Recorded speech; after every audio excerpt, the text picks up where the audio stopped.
नमस्कार, स्वदेश न्यूज देख रहे हैं आप। मैं हूं नरेंद्र वर्मा। आज हम बात कर रहे हैं परिवर्तन पर पूर्ण विराम। पिछले कुछ दिनों से चर्चा है कि मध्य प्रदेश में कुछ बड़ा होने जा रहा है। लगातार चल रही बैठकों ने इन अटकलों को ज्यादा बढ़ा दिया था, लेकिन बीजेपी नेताओं ने अब इन अटकलों पर विराम लगा दिया है। दरअसल प्रदेश के राजनीतिक गलियारों में अटकलें जोड़ पकड़ रही थी कि मध्य प्रदेश में नेतृत्व परिवर्तन हो सकता है, सीएम का चेहरा प्रदेश में बदला जा सकता है। लेकिन अब इन अटकलों पर बीजेपी के कद्दावर नेताओं ने पूरी तरह विराम लगा दिया है। हम चर्चा करेंगे इसी मुद्दे पर, लेकिन पहले देखते हैं ये हमारी खास रिपोर्ट।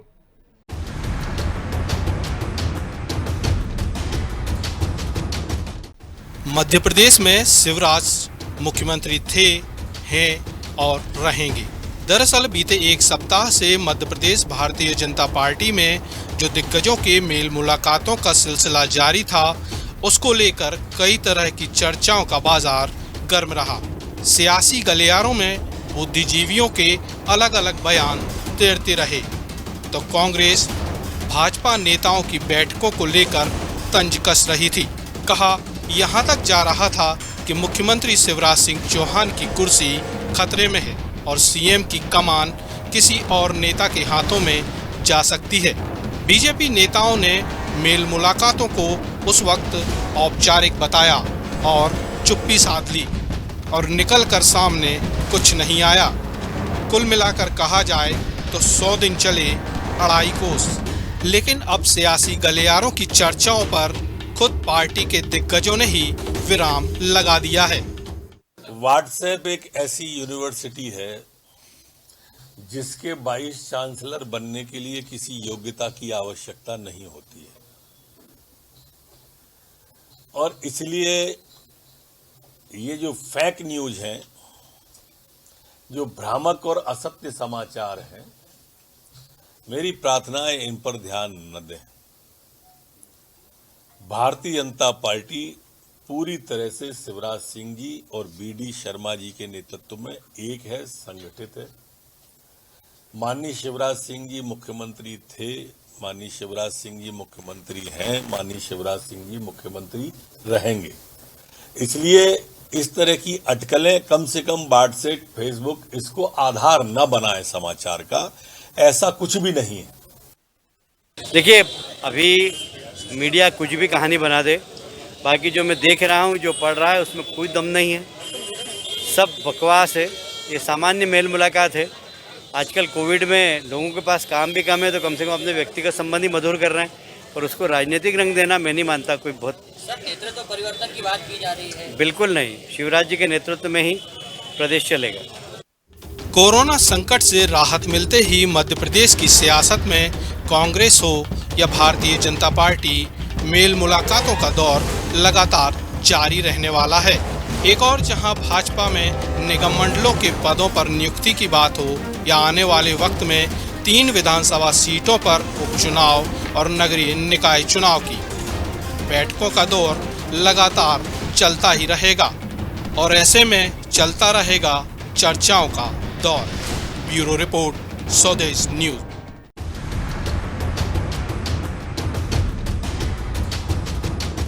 बिल्कुल, परिवर्तन पर पूर्ण विराम अब लग गया है। और जैसे कि लगातार कहा जा रहा था कि अब मध्य प्रदेश में शिव का ही राज रहेगा। जिस तरीके से अटकलों का बाजार गर्म था, और पिछले 6 दिन की बात करें तो जो मीटिंग्स हो रही थी, जो नेता आपस में मिल रहे थे, उससे कहीं ना कहीं वो सुगबुगाहट थी, और कहीं ना कहीं ये कहा जा रहा था कि कुछ प्रदेश में बड़ा हो सकता है। लेकिन एक बात देखने वाली यहां पर यह है कि अब शिवराज जी के नेतृत्व में ही प्रदेश चलेगा। कैलाश विजयवर्गीय का बयान आया है, सियासी गलियारों में चल रही अटकलों और अफवाहों पर ध्यान ना दें, सब बकवास है, सामान्य मेल मुलाकातें थी। नरोत्तम मिश्रा का बयान इस पे आया है। भाजपा नेताओं की मुलाकात को लेकर जितनी भी अटकलें लगाई जा रही थी, वो सब फिजूल हैं। अब ऐसे बयान प्रदेश में भाजपा के वरिष्ठ नेताओं की तरफ से आ रहे हैं। मतलब सीधा सा है कि एमपी के सियासी गलियारे में चल रही सभी अटकलों पर अब पूर्ण विराम लगा दिया गया है। हम लगातार बात कर रहे थे, और कहना चाहिए कि अब मध्य प्रदेश में शिवराज ही चलेगा। कहा जा रहा था कि कुछ बड़ा होने जा रहा है। जिस तरीके से बयान आ रहे थे नेताओं के, जिस तरीके से बातें आ रही थी, उन सभी बयानों और बातों पर अब पूर्ण विराम लगा दिया गया है। लगातार कहा जा रहा था कि जो बड़े बड़े नेता हैं आपस में मिल रहे थे और जिस तरीके से सुगबुगाहट थी, कई जगह से इस तरीके की बातें, इस तरीके की खबरें आ रही थीं कि कुछ बड़ा होने वाला है। कैलाश विजयवर्गीय और नरोत्तम मिश्रा दोनों बड़े कद्दावर नेता मध्य प्रदेश के माने जाते हैं। उन्होंने साफ और स्पष्ट रूप से ये साफ कर दिया कि मुख्यमंत्री शिवराज सिंह चौहान मुख्यमंत्री थे, मुख्यमंत्री हैं और मुख्यमंत्री रहेंगे। इसी तमाम जो घटनाक्रम है इस पर आज बात करने के लिए हमारे साथ चेतन सिंह भाजपा नेता मध्य प्रदेश से जुड़े हुए हैं, सिद्धार्थ राजावत कांग्रेस नेता मध्य प्रदेश से जुड़े हुए हैं और संदीप पौराणिक वरिष्ठ पत्रकार हैं जो हमारे साथ जुड़े हुए हैं। तीनों मेहमानों का बहुत बहुत स्वागत है स्वदेश न्यूज में। सबसे पहली जो प्रतिक्रिया है मैं सिद्धार्थ राजावत से चाहूंगा, कांग्रेस के नेता है सिद्धार्थ राजावत। सिद्धार्थ जी, जिस तरीके से बाजार जो कि बातों का बाजार गर्म था, अफवाहों का बाजार गर्म था, कहा जा रहा था कि मध्य प्रदेश में कुछ बड़ा होने जा रहा है। हालांकि कांग्रेस की तरफ से ज्यादा प्रतिक्रिया नहीं आई, लेकिन कांग्रेस की तरफ से जो बातें आ रही थी या कांग्रेस के जो नेता हैं बयान दे रहे थे, क्या लग रहा था कि कुछ बड़ा अभी भी होने जा रहा है आप लोगों को? देखिए, ये बहुत लंबी कहानी है जी, इस पे आप थोड़ा सा ध्यान दीजिएगा जी, मतलब गौर से सुनिएगा जी। जिस समय पे भारतीय जनता पार्टी आपने देखा पश्चिम बंगाल के चुनाव में लगी थी, तो माननीय हमारे कैलाश विजयवर्गीय जी वहाँ प्रभारी थे, वो वहाँ पे पूर्णता से कार्य कर रहे थे। और हिंदुस्तान का ऐसा कोई प्रदेश नहीं है जहाँ पे भारतीय जनता पार्टी का बड़ा लीडर पश्चिम बंगाल में ना गया हो। तो संक्रमित फैलाने के लिए बहुत सारी जगह से इंपोर्ट कर करके भारतीय जनता पार्टी के लोग पश्चिम बंगाल गए, जहां से एक विस्फोटक हुआ और द्वितीय चरण प्रारंभ हुआ। द्वितीय चरण जब प्रारंभ हुआ तो भारतीय जनता पार्टी ने कोई सुध नहीं ली, ना किसी एक्सपर्ट की बात सुनी, उनको सिर्फ चुनाव देखा पश्चिम बंगाल में। और जो हम मुद्दे से भटक गए हैं, बिल्कुल उसी मुद्दे पे हम मुद्दे से भटके नहीं, मैं उसी मुद्दे पे आ रहा हूँ जी जी, मैं उसी मुद्दे पे आ रहा हूँ। मेरा आप पूरी बात मैंने आपको बोला कि आप गौर से सुनिएगा जी। तत्पश्चात हमारे परम आदरणीय कैलाश विजयवर्गीय जी वहां से फुर्सत प्राप्त करके और वहां मुंह की खा के जब वापस लौट कर आए तो उन्होंने कहा कुछ नया शगुफ्ता या कोई नई चीज, कहीं नया विस्फोटक करना चाहिए। आपको आज से 15-16 साल पहले याद होगा जिस समय उमा भारती जी की सरकार गिराई गई थी, बाबूलाल गौर जी बने थे, बाबूलाल गौर जी को गिराया गया था, फिर उसके बाद शिवराज सिंह जी बने थे। तो शिवराज सिंह जी के लिए भी एक बहुत बड़ी कॉन्स्पिरेसी, सरकार गिराने के लिए बड़े बिल्डरों के संग मिलकर एक मीटिंग हो रही थी, जहाँ पे शिवराज सिंह जी को मालूम चला, तब उन्होंने अपनी सरकार एन कैन प्रकार में बचाई थी। उस समय पे इन्होंने सबसे पहले आगे किया था नरोत्तम मिश्रा, वो सॉरी मैं माफी चाहता हूँ, अपने अटल बिहारी वाजपेयी जी के भांजे थे मिश्रा जी, अनूप मिश्रा जी, उनका नाम बड़ा उछल के अखबारों पे आया था कि अब सरकार गिरने वाली है, मतलब सरकार में मुख्यमंत्री बदलने वाला है और बहुत जल्दी मिश्रा जी होने वाले हैं। बहुत जो अभी बोल रहे थे नरोत्तम मिश्रा जी की व्हाट्सएप यूनिवर्सिटी है, तो व्हाट्सएप यूनिवर्सिटी को स्टार्ट करके और उसको खुराकी दिलाने वाली भारतीय जनता पार्टी है इन अफवाहों के द्वारा। तो अब ये बात जो आज आके लेके और फिर है ना, अब दिल्ली की अटकलें पे आ जाइए आप। इसी दौरान एक बहुत बड़ा समीकरण दिल्ली में चल रहा था उत्तर प्रदेश को लेते हुए, उत्तर प्रदेश के चुनाव को लेते हुए, और संघ के लोग वहां पे मीटिंगें कर रहे थे और शिवराज सिंह जी भी आनंद फानंद में भाग के गए। जब बड़े इनका जो बड़ा धड़ा है वो बड़े उसमें उत्तर प्रदेश के चुनाव में लगा है, उनने देखा वहां पे परिवर्तन चल रहा है। इसी दौरान इन लोगों ने उसका फायदा उठाते हुए पुनः एक षड्यंत्र रचा गया कि कैसे भी करके शिवराज सिंह जी को गिरा लिया जाए, क्योंकि जिस समय पे सबसे ज्यादा दिक्कत आ रही है, तो आप देख रहे हैं आप। चलिए ठीक है सिद्धार्थ जी। चेतन सिंह जी क्या कहेंगे आप? अब तो बड़े बड़े नेताओं ने भी कह दिया, जिस तरीके से बैठकों का दौर जारी था और कहीं ना कहीं बदलाव की बयार की बात की जा रही थी कि शायद कुछ बड़ा हो सकता है प्रदेश की राजनीति में, क्या कहेंगे आप इस पूरी जो बैठकें चल रही थी और आज कहना चाहिए कि पूर्ण विराम लगा है परिवर्तन की जो बात की जा रही थी? देखिए, माननीय मुख्यमंत्री जी, उनकी पूरी टीम, उनकी पूरी सरकार केवल एक काम कर रही थी, कैसे कोरोना के संक्रमण को हम खत्म करें। जी जी बिल्कुल, सबसे बड़ी प्राथमिकता भी वही थी जी। हाँ, हमारी प्राथमिकता सरकार की ये थी। संगठन इस बात की चिंता कर रहा था कि कैसे हम लोगों तक पहुंच बनाएं, कैसे हम किसी को मदद कर पाएं। और यही कारण है कि हमने राजधानी में और राजधानी के साथ सारे ही जिला जो जहाँ हमारा मुख्यालय है जिले के सब जगह पर हमने कोविड आइसोलेशन सेंटर चलाए, बोले लोगों को हर संभव मदद दी, किसी को किसी प्रकार की मदद, किसी को किसी प्रकार की मदद। हमारी कोशिश हमेशा ये चल क्या रहा था? जिस तरीके से मीटिंगें हो रही थी, ये क्या सामान्य मीटिंग थी, क्या थी ये, चल क्या रहा था? देखिए जिलों को किसी भी चीज में किसी अन्य दृष्टि से, आदमी की दृष्टि का फेर है, उसको तो हम बदल नहीं सकते ना। बिल्कुल, लोगों ने, आदरणीय कैलाश विजयवर्गीय जी ने बहुत अच्छी बात कही, उसको समझिए आप कि कोविड के इस काल में बहुत ज्यादा काम नहीं है। लेकिन हम अपने व्यक्तिगत संबंधों को मधुर बनाए, कम से कम ये तो हम कर ही सकते हैं। सही बात है, मेल मुलाकात तो कर सकते हैं, बिल्कुल सही बात है। भारतीय जनता पार्टी है, परिवार के रूप में काम करती है। अब वो कांग्रेस की तमाम तरह की, जिस तरह की मेरे मित्र सिद्धार्थ जी बता रहे हैं, तो शायद भैया इन्हीं क्या से तो भारतीय जनता पार्टी की स्क्रिप्ट लिखी जा रही हो। तो मैं तो इतना ही कहूंगा कि जिस प्रकार की कवायद आज से नहीं 6-7 दिन पहले से भी चल रही थी, और अनेक लोग हमसे भी पूछते थे, तो हम उनसे केवल एक ही चीज कहते थे, काम करो, बकवास पर ध्यान मत दो। सही बात है। आज भी मैं कह रहा हूँ कि इस तरह की बातों को लेकर के भारतीय जनता पार्टी में कोई स्थान नहीं है। बिल्कुल। तो भारतीय जनता पार्टी का नेतृत्व माननीय शिवराज सिंह चौहान जी के नेतृत्व से प्रसन्न है, प्रदेश की जनता प्रसन्न है। प्रदेश की सारे जो व्यवस्थाएं हैं उसको सुचारू रूप से पटरी पर लाने के लिए मध्य प्रदेश किस तरह से पूर्ण की तरह संचालित हो, पूरा खुले, इस बात का चिंतन। बिल्कुल। वरिष्ठ पत्रकार संदीप पौराणिक जी भी हमारे साथ जुड़े हैं। संदीप जी, उत्तर प्रदेश, पहले कहा जाए तो उत्तर प्रदेश में भी इस तरीके की अफवाहें उड़ी थी और वहाँ पर उत्तर प्रदेश के प्रभारी पहुंचे थे, वहाँ पे सब बातें हुई और आखिरकार जब वो गए कल, तो सीधा बयान देके चले गए कि भाई अगला चुनाव भी योगी आदित्यनाथ के चेहरे को देख के लड़ा जाएगा। और अगर मध्य प्रदेश की बात करें तो मध्य प्रदेश में भी स्पष्ट रूप से बड़े नेताओं ने, चाहे कैलाश विजयवर्गीय हो, नरोत्तम मिश्रा हो, मध्य प्रदेश में भी इस तरीके की हवा चल रही थी, बदलाव की बयार चल रही थी। क्या कहेंगे आप, दोनों स्टेटों में इस तरीके से ये क्या रहा था, आप क्या मानते हैं इसको?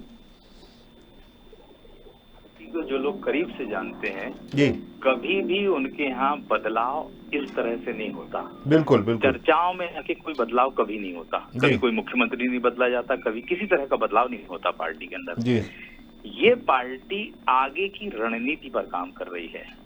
वर्तमान दौर में जो कोरोना की लहर आई जी, उसने केंद्र और राज्य की सरकारों पर सवाल, संगठन के अंदर हो चाहे सत्ता के अंदर हो जी, दोनों जगह एक बात बड़ी आ रही है कि इन हालातों को संभाला कैसे जाए। बिल्कुल। और जब स्थितियां संभालते हैं तो आप मंथन करते हैं।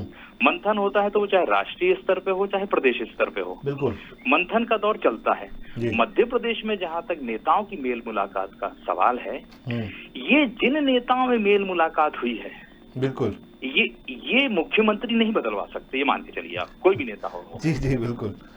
यहाँ जो भी होता है बीजेपी के अंदर, ये अपर लेवल पे होता है, विधायक दल की बैठक में होता है। प्रदेश स्तर के किसी नेता में इतना साहस या ताकत नहीं होती कि बदलाव कर सके। बिल्कुल ठीक बात है, नरोत्तम मिश्रा ने जो बात कही, कैलाश विजयवर्गीय ने बात कही कि वो मुख्यमंत्री हैं, रहेंगे, आगे भी रहेंगे। और बीजेपी में ये जो चर्चा है, ये कहीं ना कहीं सबसे बड़ा कारण है कोरोना का। जी, कोरोना में पार्टी की छवि कैसे बची रहे, बिल्कुल, डैमेज कंट्रोल की कोशिश, बिल्कुल, हाँ, ये आप मान लीजिए। और दूसरा, इनका आगे का एजेंडा, जी, बीजेपी के पीछे संघ खड़ा है। बिल्कुल, वो संघ आज की तैयारी नहीं करता, 4 साल की तैयारी नहीं करता, वो 20 साल आगे की तैयारी करता है। बिल्कुल, वो संघ उस दौर से गुजर रहा है कि अगर हमारी बीजेपी की छवि पर डेंट लगा है तो इस डेंट को कैसे धोया जाए और आगे 20 साल हम किस तरह से चलेंगे, इस पर मंथन चल रहा है। ये कांग्रेस के आरोप है और ये कयासबाजी है हम लोगों की, मीडिया की खासकर, कि बदलाव होने वाला ही होने वाला है। बीजेपी में मुझे नहीं लगता है कभी इस तरह से बदलाव होते हैं। बिल्कुल सही बात है। लेकिन हम उत्तराखंड को भूल जाते हैं। उत्तराखंड में भी बदलाव हुआ है चुनाव को लेके, और अगर उत्तर प्रदेश की बात करें तो वहां पर भी इस तरीके की बातें निकली थी और बड़ा मंथन हुआ था, चाहे प्रदेश अध्यक्ष के बदलने वाली बात हो या फिर योगी आदित्यनाथ को खुद को बदल देने वाली बात हो। ये बातें भी तो कहीं ना कहीं आती हैं, जैसे मीडिया के पास ये बातें आती हैं तो कहीं ना कहीं से लीक आउट होकर आती हैं। सूत्र होते हैं, जो पार्टी के लोग होते हैं वही बातें मीडिया तक पहुंचाते हैं। बिल्कुल सही कह रहे हैं आप। हमारा सोर्स हमारा होता है जी, वो कितना पुख्ता है इस पे कई बार हम लोग भ्रमित भी हो जाते हैं, उसकी बात पे हम भरोसा कर लेते हैं जी। आपने उत्तराखंड की बात कही जी, ये बात सही है कि उत्तराखंड में बीजेपी को बदलाव, पूरा संगठन चाहता था वहाँ बदलाव जी, एक नए चेहरे को लाना चाहता था जी, क्योंकि उन्हें लगता था कि ऐसा नहीं आने वाले समय में हमारी वहाँ पे छवि और खराब हो जाए जी, बहुत सी चीजें हो जाएं। इसलिए वहाँ उत्तराखंड के एक उदाहरण को लेके हम पूरी राष्ट्रीय राजनीति पे नहीं जा सकते कि उत्तर प्रदेश में भी उस तरह से होगा, मध्य प्रदेश में भी उस तरह से, एक आध घटनाएं अपवाद हो जाती हैं जी, लेकिन राजनीति में आप ये मान के चलिए कि बीजेपी वो पार्टी है जो बदलाव से पहले बहुत चिंतन, मनन और मंथन करती है। कांग्रेस में बदलाव ऐसे होते थे, ये बात बिल्कुल सही है कि रात में फैसला हो जाता था, सुबह बदल जाता था, लेकिन बीजेपी में संघ का जो संरक्षण है, संघ की राय महत्वपूर्ण होती है बीजेपी के अंदर। बीजेपी माने या ना माने इस बात को, लेकिन संघ के निर्देश पर ही फैसले होते हैं। हो सकता है ये चुनाव को लेकर एक सोची समझी रणनीति भी हो सकती है कि इस तरीके की जो हवा फैला के कांग्रेस खुश हो ले कुछ दिन? नहीं, यह कह सकते हैं, ये हो सकता है, लेकिन बीजेपी ने नहीं फैलाई है जी। ये तो एक नया अनायास मध्य प्रदेश में जो मेल मुलाकात का दौर चला, उत्तर प्रदेश में हम जाते हैं तो संघ की और बीजेपी नेताओं की बैठक हुई, ये पूरी तरह कोरोना को लेके है। बिल्कुल। मध्य प्रदेश में भी सरकार पर आंच आई है कोरोना को लेके, ये आपको मानना पड़ेगा। ये मान लें संदीप जी कि जिस तरीके से विपक्ष ने इस बार कोरोना को लेकर हमलावर हुआ था, चाहे राहुल गांधी ट्वीट बार हो या फिर मध्य प्रदेश की बात करें, तो मध्य प्रदेश में कांग्रेस भी कहीं ना कहीं सरकार को घेरने में सफल रही है। सिद्धार्थ जी क्या कहेंगे, आप लोगों का फैलाया हुआ है पूरा अफवाह जो है ये आप लोगों की फैलाई हुई है, ऐसा कह रहे हैं चेतन सिंह जी भी कह रहे हैं और जो बातें आ रही हैं उनमें भी।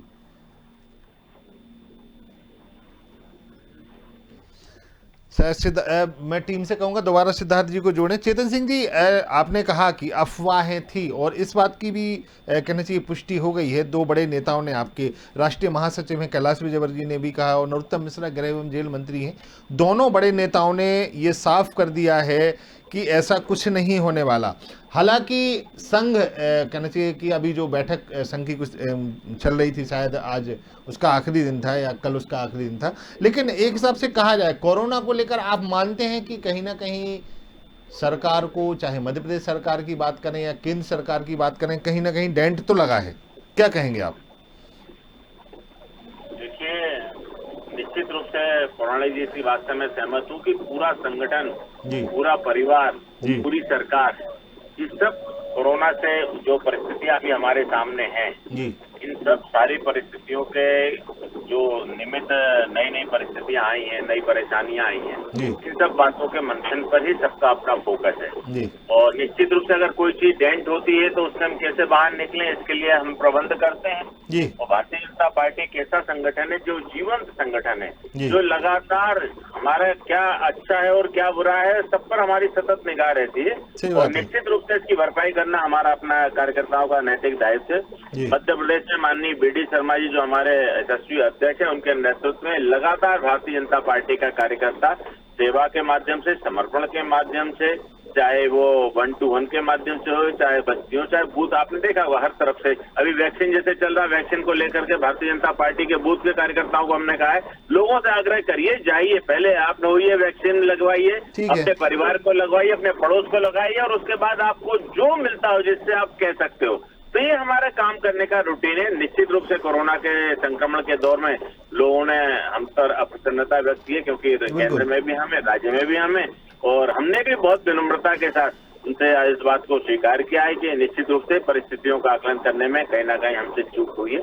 लेकिन आने वाले समय में इसकी भरपाई हम करेंगे। और यही सिद्धार्थ जी बड़ी बात कही है चेतन सिंह जी ने, उन्होंने कहा है कि देखिए नरेंद्र जी, मैं आपको चेतन जी का बारे में बता दूं, मैं कम से कम 1.5 से 2 दर्जन प्रवक्ताओं के संग भारतीय जनता पार्टी के संग डिबेट में बैठा हूं, पर चेतन जी एक ऐसे सुलझे इंसान है जो सच्चता, जो वास्तविकता होती है उसको रखते हैं और जो अपनी गलती होती है मानते हैं।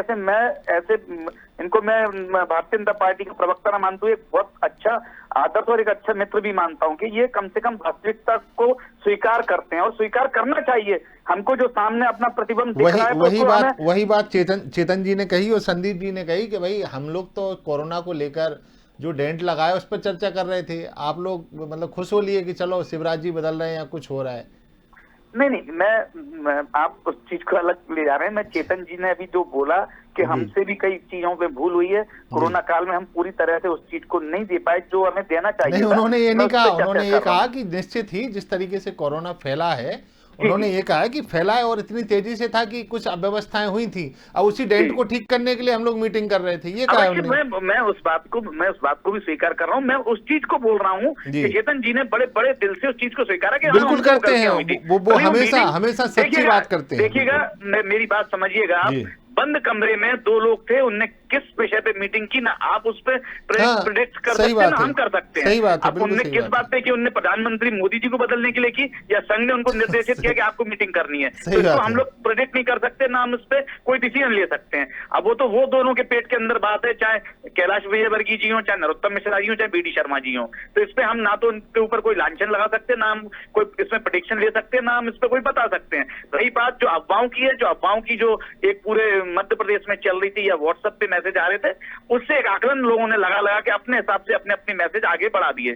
जिसको जैसा कि आपको मालूम है कि एक कच्चा चावल होता है, उस कच्चे चावल को कोई दूसरे के घर में देता है, वो पका के और उसकी खिचड़ी बना के तीसरे को खिला देता है। हिंदुस्तान के अंदर ये बहुत कॉमन सी बात है। तो मैं इस चीज को खारिज करता हूँ। देखिए, उनकी भारतीय जनता पार्टी का खुद का व्यक्तित्व है, खुद की बहुत बड़ी पार्टी है, वो किस विषय में क्या मीटिंग कर रहे हैं ये उनका निजी मामला है। इसमें कांग्रेस का कहीं से कहीं तक कोई लेना देना नहीं है। और ये भी सही है कि बहुत सारे बहुत सारे लोगों के मन में होता है कि वो भी मुख्यमंत्री बने, हर आदमी चाहता है कि वो मुख्यमंत्री बने।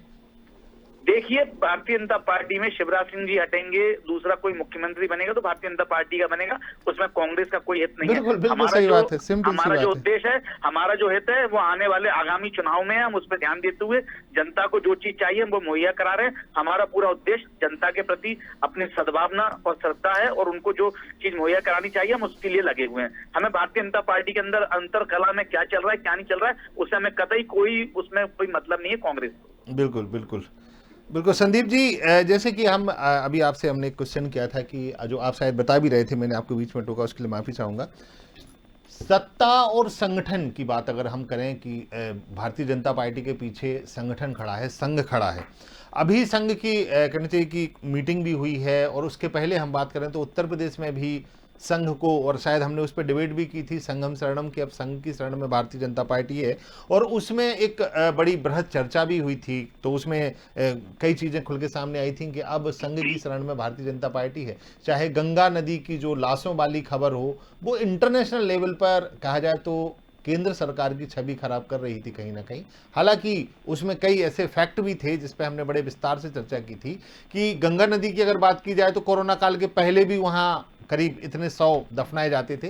लेकिन ये सब चीज़ों को लेकर क्या कहेंगे आप? कोरोना या उत्तर प्रदेश की बात करें, मध्य प्रदेश की बात करें, ये बात हकीकत है, बहुत सारे लोगों की मृत्यु हुई है, बहुत सारे लोग इससे इफेक्टेड हुए थे। लेकिन क्या इसकी जगह पर और कोई सरकार होती तो क्या वो सफल रहती? जैसे कि कांग्रेसी भाई हमारे कहते रहते हैं हमेशा कि राहुल गांधी ने सचेत किया था। देखिए, आप ये मान के चलिए कि कोरोना एक ऐसे हालात में आया था जी, जैसे अपन सुनामी कहते हैं ना, अचानक तूफान आ जाना। बिल्कुल। कुछ समय पहले हमें उसकी सूचना या किसी ने आगाह किया था जी। क्या हमारे देश का जो स्वास्थ्य का इंफ्रास्ट्रक्चर है जी, वो 2 माह, 4 माह, 1 साल, 2 साल में सुधारा जा सकता है? इसका भी हमें मंथन करना पड़ेगा। हमारा जो इंफ्रास्ट्रक्चर है स्वास्थ्य का वो पूरी तरह चौपट है। प्राइवेटाइजेशन बहुत हावी हो चुका है। वो कोई एक सरकार जिम्मेदार नहीं है उसके लिए। बीजेपी और कांग्रेस दोनों को में समान, किसी का सत्ता काल ज्यादा समय है, किसी का कम है, लेकिन नीतियां दोनों की एक ही है। एक चीज। दूसरी बात है उत्तर प्रदेश की संघ की शरणम गच्छामि की बात कही बीजेपी और संघ एक बड़ी चीज पर मंथन कर रहा है कि क्या हमें कट्टर हिंदुत्व पे आगे बढ़ना है जी। उसके लिए योगी आदित्यनाथ से बड़ा कोई चेहरा नहीं उनके पास। बिल्कुल। आगे हम इस दिशा में बढ़ें या हम मंदिर इशू को फिर उठाएं, क्योंकि अब मंदिर भी तैयार हो जाएगा 2024 में, आप ये मान के चलिए। तो वो मंथन चल रहा है पार्टी के अंदर, और इन मंथन को आप बहुत सीधा सा मान के चलिए कि उत्तर प्रदेश के चुनाव से पहले बदलाव की कल्पना बेमानी है। बिल्कुल। क्योंकि उनका एक अपना वोट बैंक है, अपने लोग हैं, योगी आदित्यनाथ का अपना क्षेत्र है। ठीक है, प्रशासनिक तौर पे आप सफल कुछ भी कह सकते हैं, लेकिन योगी आदित्यनाथ जैसा कट्टर हिंदुत्व का चेहरा उनके पास नहीं है। किसी दौर में उमा भारती हुआ कर, साध्वी ऋषंभरा हुआ करती थी, और लोग हुआ करते थे, विनय कटियार थे।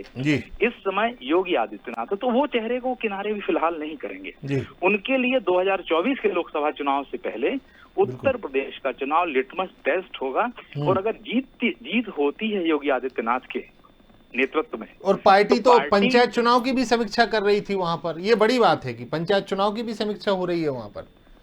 अगर भारतीय जनता पार्टी में छोटा चुनाव या बड़ा चुनाव में मुझे लगता है कि अंतर समझते हैं। नहीं, बीजेपी और संघ का ही काम करने का तरीका है, वो कोई भी चुनाव हो जी, उसकी वो समीक्षा जरूर करते हैं जी। उसी आधार पे तो वो आगे की तैयारी करेंगे। पंचायत का चुनाव है, मतलब गांव का चुनाव था, गांव में हम क्यों मात खाए, इसका भी वो एनालिसिस जरूर करेंगे, वो कर भी रहे हैं उसका। उसके आधार पे ही वो आगे बढ़ेंगे उत्तर प्रदेश की विधानसभा के चुनाव में। तो पंचायत का चुनाव एक आधार है उन्हें अपनी चीजों को समझने का, और आगे की तैयारी करने का। बिल्कुल। आप ये तय मान के चलिए कि आने वाले 2-3 महीने में उत्तर प्रदेश की राजनीति को अगर आप देख रहे होंगे जी, तो वहां पर जो शर्मा आए हैं, अरविंद शर्मा जी जी, वो प्रशासन का चेहरा होंगे। बिल्कुल। और योगी आदित्यनाथ की जो कमियां हैं उन्हें वो सुधारेंगे और बीजेपी एक नई दिशा में बढ़ेगी और कट्टर हिंदुत्व के चेहरे को लेकर वो आगे बढ़ेगी, इसे कोई नहीं रोकने वाला। और इसी के आधार पर 2024 की रणनीति तय होगी, मुझे ऐसा लगता है। सिद्धार्थ जी, अब तो कहा यह भी जा रहा है, आपके G3 नेताओं ने भी कह दिया कि भाई हम भारतीय जनता पार्टी की हार पे ही क्यों खुश होते रहते हैं, हम अपने भी हाल तो देखें। अगर भारतीय जनता पार्टी कहीं हार जाती है तो हम उस पर खुश हो लेते हैं, लेकिन कहा जाए जैसे बंगाल की बात कर लें तो बंगाल में जो आपका वोटिंग परसेंटेज कम हुआ है वो पूरा भारतीय जनता पार्टी में कन्वर्ट होकर चला गया। तो मतलब हम ऐसा तो नहीं कि अपना घर जला के उजाला कर रहे हैं। देखिए, अवश्य आपने जो पश्चिम बंगाल का बोला जी, जितनी भी सीटें भारतीय जनता पार्टी के पास नहीं है उतनी सीटें कांग्रेस ने खोई हैं जी। तो ये अवश्य इसमें विचारणीय बात है, सोचने वाली बात है। और हमारा जो संगठन है उस पर विचार भी कर रहा है और उस पर काम भी कर रहा है और करना भी चाहिए कि हमारी से क्या क्या गलती हुई। जब दो खिलाड़ी मैदान में उतरते हैं तो सीधे सीधे है ना, एक तो सोचता ही है कि मैं जीतूंगा, दूसरा भी सोचता है मैं जीतूंगा, पर जीतता एक ही है। पर इसमें ये हुआ कि हम थोड़ा सा बैकफुट पे रहे, क्यों रहे, क्या कारण रहे, वो हमको देखना पड़ेगा, उसके संगठन को उस पर विचार करना चाहिए। मेरी ये सोच है, ये व्यक्तिगत मेरी सोच है, पार्टी की नहीं। नहीं, बिल्कुल सिद्धार्थ जी, ये बात हकीकत है और बड़ी बात है, आपने बड़ी बात की है कि बिल्कुल सोचने की जरूरत है। चेतन सिंह जी हमारे साथ में। चेतन सिंह जी, एक और जैसे बात की जाए, चाहे मध्य प्रदेश में बदलाव की बात की जाए, अफवाहें थी, ठीक है, मान लिया अफवाहें थी। अगर बात की जाए आपके उत्तर प्रदेश की, चलिए अफवाहें थी, हालांकि उत्तराखंड में ऐसा नहीं हुआ, लेकिन एक बड़ी बात जैसे कि संदीप जी ने कहा है कि हिंदू कार्ड, हिंदुत्व की बात, आप पार्टी वहीं से खड़ी हुई है, हिंदुत्व की बात करके बड़ी हुई है। इसका आपको नहीं लगता कि बंगाल चुनाव में कहीं नुकसान हुआ है? क्योंकि बंगाल में हम सर्वजन हिताय की बात कर रहे थे, हम मुसलमान वोटर्स की बात कर रहे थे, हम मथुआ वोट की बात कर रहे थे। आपको नहीं लगता कि जो हिंदुत्व का एजेंडा है वहां कहीं गायब हो गया था और शायद उसी का नुकसान पार्टी को उठाना पड़ा? चेतन सिंह जी, आवाज आ रही है आप तक? चलिए संदीप जी के पास जाएंगे। संदीप जी, आप जैसे कि जो मैंने क्वेश्चन चेतन सिंह जी से किया उसमें आप नहीं मानते कि बंगाल में जो नुकसान हुआ है पार्टी को, भारतीय जनता पार्टी को, क्योंकि जिस तरीके से भारतीय जनता पार्टी ने अपनी पूरी ताकत वहां पर झोंक दी थी, तो उस ताकत में कहीं ना कहीं हिंदुत्व एजेंडा जो है वो गायब दिखा, जिसका नुकसान उनको उठाना पड़ा। इससे नुकसान के तौर पे हम बीजेपी का क्यों दिखते हैं जी?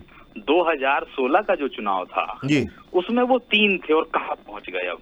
नहीं, वो ठीक है, लेकिन जब आप समझिए बात को, मैं कहना क्या चाह रहा हूं, ममता बनर्जी जैसी नेता भी 1 मिनट के लिए वहां पे हर पार्टी से गुहार लगा रही थी कि मैं अकेली पड़ गई हूं, और जिस तरीके से चीजें आ रही थी, हालांकि भारतीय जनता पार्टी ने वहां पर 3 सीटों से एकदम से बढ़त ली, वो बिल्कुल सही बात है, लेकिन वहां तो हम बात कर रहे थे कि सरकार बनाने जा रही है भारतीय जनता पार्टी। देखिए, बीजेपी हमेशा जो कहती है वहां पहुंचती कहाँ है? जी जी जी, हरियाणा का उदाहरण है आपका, कहाँ कहा था कितनी सीटें और कहाँ पहुंचे। बिल्कुल। तो जब तक आप अपना टेम्पो नहीं बनाएंगे, कार्यकर्ताओं में जोश नहीं भरेंगे, तब तक आप सफलता हासिल नहीं कर पाएंगे अपेक्षित। जहां तक आपने ममता बनर्जी की बात की है, ममता बनर्जी ने यह चुनाव बंगाल की अस्मिता को लेकर लड़ा, ठीक है। बीजेपी के पास ऐसा कोई चेहरा नहीं था जो अपनो मानस वाली बात कहे, बिल्कुल, है ना। और ममता बनर्जी की जो रणनीति रही, ममता बनर्जी ने वहां पे महिलाओं के लिए बहुत काम किया, बिल्कुल, वो बड़ा वर्ग ममता बनर्जी की तरफ शिफ्ट रहा और वो हटा नहीं। बीजेपी ने जो रणनीति अपनाई उसमें वो सफलता मिली, सरकार नहीं बना पाई, एक अलग मसला है, लेकिन राजनीतिक दल के लिए आप उसको 2018 वोटिंग परसेंटेज भी बढ़ा और वोटिंग परसेंटेज भी बढ़ा, बिल्कुल। इसीलिए मैं कह रहा हूँ, आप लोकसभा चुनाव से कंपैरिजन करेंगे तो वो 120 पे जाना चाहिए था, बिल्कुल बिल्कुल जाना चाहिए था। तो उसको ऐसा कह सकते हैं क्या संदीप जी की अब जो पब्लिक है वो दोनों चुनाव में अंतर समझने लगी है, लोकसभा चुनाव में अलग वोटर है, विधानसभा चुनाव में अलग वोटर है, या वो अलग अलग पार्टी को वोट देने लगी हैं? ऐसा नहीं लगता आपको कि ऐसा कुछ होने लगा है? अब ऐसा लगने लगा है कि इस देश का जो मतदाता है वो जागरूक हो गया है और उसे लगता है कि केंद्र में हमें कौन चाहिए जी, राज्य में हमें कौन चाहिए, निकाय में हमें कौन चाहिए और पंचायत में हमें कौन चाहिए। बिल्कुल, वो अपने हित, अपने विकास और देश के हित और देश के विकास को लेकर वोट करने लगा है, ऐसा लगता है इन चुनावों को देख के। नहीं तो बीजेपी को पूरे देश में सरकारें होनी चाहिए। जी जी बिल्कुल, बंगाल में भी सरकार होनी थी उनकी, जी जी होनी चाहिए। तो तो इसका आशा ये है कि मतदाता की जागरूकता बढ़ी है बिल्कुल, और वो अपने हिसाब से फैसले करने लगा है। इसका नतीजा है बंगाल का चुनाव। बिल्कुल। संदीप जी, थोड़ा सा समय की कमी है, एक आखिरी कमेंट सिद्धार्थ जी से लेना चाहूंगा। सिद्धार्थ जी, क्या कहेंगे आप? चलिए, बदलाव तो परिवर्तन की जो बात की जा रही थी उस पर पूर्ण विराम लग गया है, अब क्या कहेंगे? मध्य प्रदेश में अब कांग्रेस क्या मतलब कहना चाहिए कि अब चुनाव, चूंकि नगरीय निकाय चुनाव आएंगे, हालांकि मुझे तो लगता है कि ये जो मीटिंग्स चल रही थी, अब एक कयास लगा रहे हैं तो ये भी लगा सकते हैं कि जो अगले चुनाव आने वाले हैं उनकी तैयारी चल रही हो।